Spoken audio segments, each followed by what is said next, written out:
If we look in the pages of the Srimad Bhagavatam, where the pastimes of Nrsingadeva and Prahlad Maharaj appear,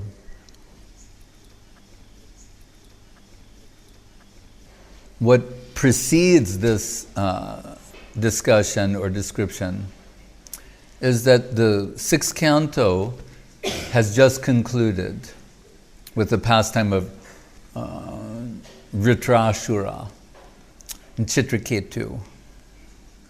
And we heard in the very beginning of the Bhagavatam, what does it say? Indriyardi Vyakulam Loke, and the famous Krishna Stu Bhagavan Shayam Slok, that he deals with the enemies of Indra.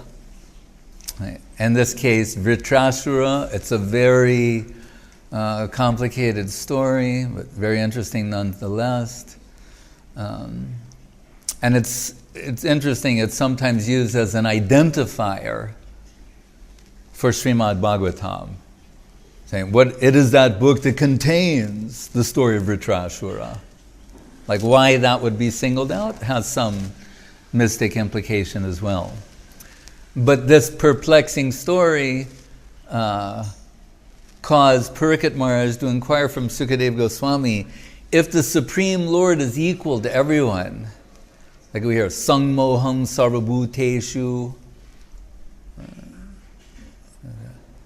Sangmoham Sarvabhute, he's equal to everyone. It seems like he was favoring Indra in that story you just told. So I don't understand it. Right? It really seems like he was on the side of it, but we're told he's equal to everyone, he's impartial. And we should realize also, this is going to set up the platform for the presentation of Shuddha Bhakti. So it's really a critical point in Srimad Bhagavatam to build up to this. Just heard this fantastic story, this pastime, and now we're going to hear something even more extraordinary. And that's the nature of Srimad Bhagavatam. Nitya Navana Vayamana. What you hear is newer and fresher and more extraordinary. Who is Urukramangring, whose wonderful stride, what will be his next wonderful stride? Always a surprise. One step, the two step, where's the third step? Surprise. Right? Urukrama means he of wonderful stride, or he of wonderful movement. Always, systematically, thematically, Guru Maharaj is telling me, reality must be dancing. What kind of strides are those for him of wonderful stride? Here in Brahma Sangita, that world will all gesture, all movement is dance, all speech is song. Right? Uttama Shloka Leelaya. One of Krishna's Uttama Shloka. Why so many slokas? His name is Uttama Shloka. He likes the slokas. We like him too. They're the encryption of the glorification of Krishna, and just reality is streaming from them real time. So anyway, Parikshit Maharaj is saying, so can you, if there was some doubt in someone's mind as to Krishna's impartiality, could you relieve that doubt?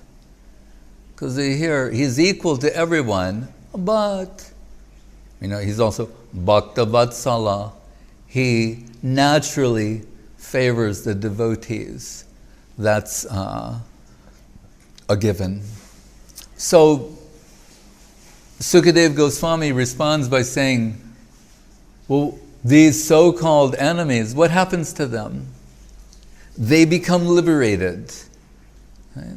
So we heard earlier, Aho Bakiyam Stanakalakutam Jigam Sayapaya Dapyasadvi Lebhe Gatim Datri Uchitam Tatonyam Kamba Dayalum Sharanam Brajema. I say earlier because even though that will come later in the 10th canto, was dealt with earlier in the 3rd canto of Vidura, Maitreya, Uddhava.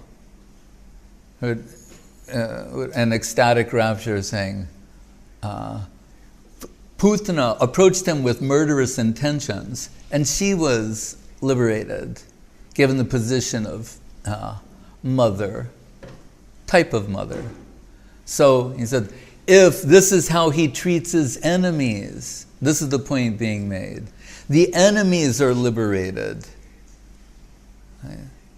What generosity! Kamba doyalum, doyal, doyalum sharanam brajema.